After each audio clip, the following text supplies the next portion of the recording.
किसान भाइयों नमस्कार। आज की इस वीडियो में बात करेंगे, यदि आपकी जो गेहूं की फसल है उसमें बालियां निकल चुकी हैं या फिर कहीं कहीं पे जो बालियां हैं वो अभी भी गबोट अवस्था में हैं, तो आप उस समय कौन सी ऐसी गलती नहीं करें कि जिससे आपको नुकसान नहीं हो और पैदावार पर भी असर नहीं पड़े। तो इस वीडियो को देखने के बाद आपको कौन सी ऐसी गलती नहीं करनी है और किस समय आपको सिंचाई करनी है, और गेहूं की जो बालियां हैं उस समय बालियां निकल जाए उस समय आपको कौन सा स्प्रे करना चाहिए। इस वीडियो को देखने के बाद आपको किसी अन्य वीडियो को देखने की ज़रूरत नहीं पड़ने वाली है। तो सबसे पहले बात करते हैं कि गेहूं की जो बालियां निकलती हैं वो गबोट अवस्था में होती हैं, तो उस समय आपको जो यूरिया की मात्रा है वो बहुत कम कर देनी चाहिए, क्योंकि जो गेहूं की बालियों का विकास होता है तो उस समय दानों की जो संख्या होती है वो बढ़ने लगती है। तो उस समय सबसे ज़्यादा ऐसे पोषक तत्वों की आवश्यकता होती है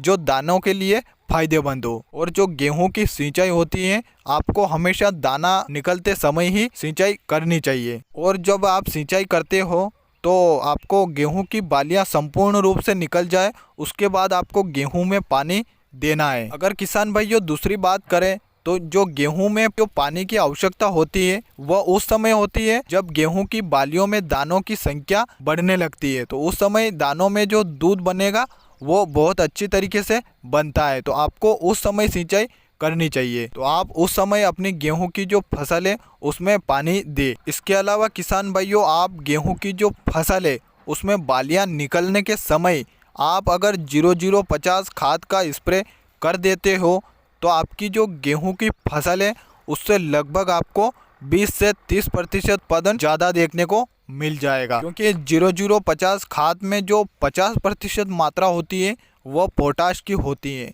और जो पोटाश होता है वो गेहूं की फसल के लिए सबसे ताकतवर खाद होता है, क्योंकि लास्ट स्टेज पर पोटाश की आवश्यकता सबसे ज़्यादा होती है। और यदि आपकी जो गेहूं की फसल है उसमें बालियों का जो विकास है वो पूर्ण रूप से हो जाए उस समय आपको जो बोरोन की मात्रा आती है उसका भी उपयोग करना चाहिए। तो बोरोन आपको जो 20% वाला बोरोन आता है उसका उपयोग करना चाहिए, जिससे जो दाना बनता है वो बहुत ही चमकदार बनता है, और साथ ही जो बालियों की जो संख्या होती है वो ज़्यादा होती है और दानों में चमक होती है और मोटे दाने बनते हैं, जिससे वजन में भी ज़्यादा होते हैं, जिससे जो उत्पादन होता है वो लगभग 30 से 40% बढ़ जाता है। अगर किसान भाइयों सरल भाषा में इस बात को दोहराया जाए, गेहूं की जो बालियां होती है वो निकलने की स्टेज में अगर आप बोरोन और पोटाश की जो मात्रा है 0050 के रूप में आप दे देते हैं तो आपकी जो गेहूं की बालियां होती हैं